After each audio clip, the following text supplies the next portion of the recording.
How many lies have you heard about Israel? Ever since the war began, lies and misinformation has spread across the globe through social media, through mainstream media, all sorts of different areas. What's the source of it and how can it be combated? Check out this clip that goes through some of the popular misinformation that's out there about Israel and the source of it and sort of the real explanation behind everything. But before we check out that clip, Americava Coffee has a new brew that is about standing with Israel. There's a discount code in the description. I'm sure you're going to love it. You can show your support for Israel with every cup of coffee that you drink. Take a look at this clip. What if I told you that everything that you've been led to believe is a lie, and I can tell you the source of the lie and the reason for the lie and who continues to spread the lie and why? If you don't know the information I'm about to share with you, which I'm going to venture to guess that you don't, your mind is about to be blown. So last week, a man named Ian Carroll put out a viral video claiming to have owned Elon Musk with facts and information. Here's the problem. There was not a single fact in what he said, and yet the video went viral. We're going to have to go through these claims individually, and then you're going to understand exactly what's going on by the end of this video. So the first claim he made was that AIPAC is a Jewish lobby group that owns 90% of Congress. This is false. Their campaign contributions of 2024 are about 0.3% of total financial contributions, and you can get that information from Open Secrets. So more importantly, why does he believe this? And where does this thinking come from? It's an anti-Semitic conspiracy theory, just like all of Ian Carroll's claims that come from Soviet disinformation, or disinformatia, which was the weapon of war during the Cold War that they called the War of Ideas that we are still living in the aftermath of. There are KGB defectors of the secret police of the Soviet Union who testify to this in much greater detail, such as Yuri Bezmenov, such as Mikhail Pasepa. This is an excerpt from Pasepa. Realizing his strong arm against the US methods would no longer work, Stalin turned his thoughts to an old Russian weapon of the emotions that had so successfully been wielded by him and all the Tsars before him: anti-Semitism. Stalin decided to portray the United States as a Zionist realm owned by Jewish money and run by a greedy council of the elders of Zion. Stalin's derisive epithet for the US Congress was militaristic sharks who wanted to transform the rest of the world into a Jewish fiefdom. Hence the claim that Congress is run by Jews. Disinformatia. So the disinformation campaign was essentially that there's a secret council of Jews that run the world with the assistance of the United States. This derives from the protocols of the elders of Zion. Now, the protocols are an epic forgery that were concocted in 1903. That's where it was first disseminated in Imperial Russia. It claimed to be a text written by Jews that planned to take over the world, except it was just a forged document lifted from another material, which was Dialogue in Hell between Machiavelli and Montesquieu. Now, at the time, the Russians feared a socialist takeover, and they wanted to blame that takeover on the Jews. So they disseminated this propaganda, which was just an anti-Semitic conspiracy theory with roots in absolutely nothing. But then when the Soviets came to power, they were anti-capitalist, so they flipped the conspiracy to the Jews running the world in secret with the aid of the US in furtherance of a capitalist agenda. Even though it was proved to be a forgery, it was disseminated everywhere and believed by everyone. The name for the operation was Operation Zarathustra. It was disseminated in Germany, where it was read by young children. In the Middle East, it profoundly influenced Hitler. That's where these anti-Semitic conspiracy theories end, just FYI. Next claim by Ian Carroll was that Jews, Muslims, and Christians all lived in peace on the land before the land was sold to the Rothschild and the Jews began their colonial program. Again, this is false. They did not live in peace together on the land. They lived in a system of religious apartheid under colonialist rule. Jews, Christians, and Persian Zoroastrians were dhimmis, which is second-class citizens. They had to pay a tax called the jizya, and if they didn't pay it, they were killed. In Esfahan, they were beheaded. This is from Righteous Victims by Benny Morris. The dhimmi were forbidden to strike a Muslim, carry arms, ride horses, build new houses of worship, or repair old ones, and they had to wear distinctive clothing. This stance was generally mixed with a measure of hostility, especially in times of political crisis. Tolerance was then superseded by intolerance, which occasionally erupted into violence. Throughout, Muslims treated the dhimmi, and perhaps especially the Jews, as impure. Hardly living together in the land in peace, is it? But the question is, why were Jews living as second-class citizens, as dhimmis in their indigenous homeland? The land, Judea, was subject to multiple conquests and colonization. One such conquest was the Muslim conquest of the 7th century. It wasn't just Judea that was colonized, it was all of the Middle East, North Africa, the Levant, even reaching parts of Europe. And these lands were brought together under one system of rule known as the Caliphate. But when the indigenous character of the land was Jewish, why did so many people come to believe that the indigenous character of the land was the Muslim identity when that was the colonial character of the land? Once again, Soviet disinformatia. The Soviets were responsible for conflating Zionism with imperialism.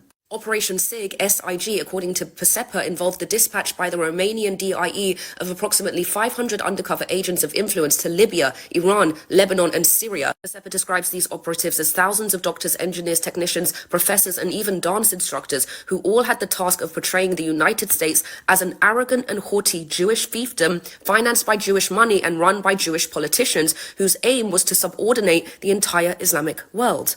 So what they did is that they riled up the Islamic world, not just the Islamic world, but third world nations against Zionism, conflating Zionism with imperialism. It drew parallels between third world nations and their history of colonization, hitting that emotional target to convince them that this is exactly what the Zionists were doing. Now, how did they turn this around? Jews were being exterminated from everywhere, from Europe, from the Middle East, from North Africa, and so their return to the land was initially framed as a liberation movement. This is from Ernest Bevin, who was the British Foreign Secretary of Mandatory Palestine, and he was actually an anti-Zionist because he believed the establishment of Israel would frustrate the British imperial interest. He said in 1947, His Majesty's government have thus been faced with an irreconcilable conflict of principles. There are in Palestine about 1.2 million Arabs and 600,000 Jews. For the Jews, the essential point of principle is the creation of a sovereign Jewish state. For the Arabs, the essential point of principle is to resist to the last the establishment of Jewish sovereignty in any part of Palestine. Now you might say, well, they were resisting the establishment of a Jewish state because it was an Arab state. Well, it wasn't. There was no state. There was just the caliphate for 1400 years. And at the collapse of the caliphate during the early 1900s, that's when state building began. That's when all the states were established, from Jordan to Lebanon to Syria to Iraq. And at the same time, they were supposed to erect a Jewish state and an Arab state in Palestine. But here was the problem. The establishment of the Jewish state interfered with Hitler's plan to exterminate the Jews from all over the world. So he collaborated with the Grand Mufti of Jerusalem, Hajj Amin al-Husseini, to exterminate Jews on the land as they were arriving in refugee boats and to prevent the Jewish state from ever coming into fruition.